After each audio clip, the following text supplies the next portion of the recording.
focused on education. Today, we have a very special guest, Dr. Sherill Wilson, Director of the African Burial Ground Project. Currently, Dr. Wilson serves as the Director of the Office of Public Education and Interpretation on the African Burial Ground Project in New York City. So once again, welcome, Dr. Wilson, and I'm so happy you were able to return to our show. You were here almost 2 years ago, and you did promise to come and give us an update, continuing update of this very, very wonderful project that's going on. Could you just recap the mission of the African Burial Ground Project? Well, the African Burial Ground Project began in an official way in 1991, and certainly the history of the African presence in New York begins much, much earlier, in the early 1600s. The African Burial Ground Project came about as a result of the federal government, the United States General Services Administration, mission to build a federal office building at what is today 290 Broadway. The federal government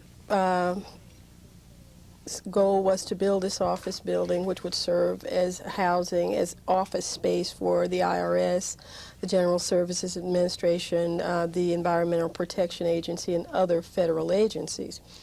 The land that they had purchased from the city of New York for the purpose of building this building was land that had historically included what was known as a Negro's burial ground. The federal government, it seems, was somewhat skeptical that there would be a great number of human remains, sort of the bodies of people from the 18th century or 1700s, on the burial ground. However, they were required, mandated by a historic preservation law of 1966 to excavate the area to determine if indeed there were human remains that had survived over this long period of time. And indeed, there were human remains from the burial ground.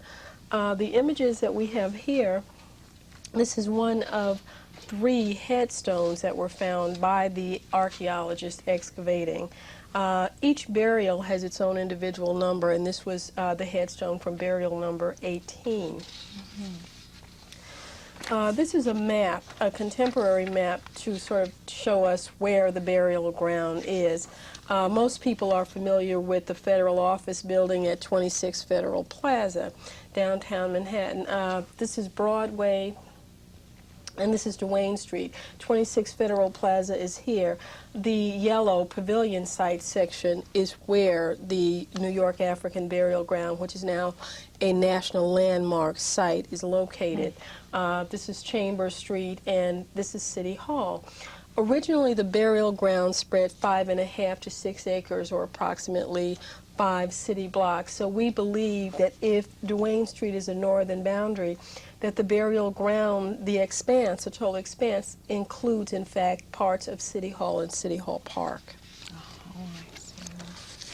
This is the historic map from 1754 that told historians, as well as the federal government, that the Negroes' burying ground from the 1700s had existed in that same area. Here you're looking at one of the 427 remains that were excavated from this cemetery between 1991 and 92.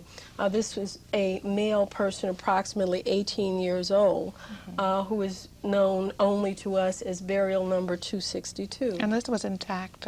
This is an intact or complete burial.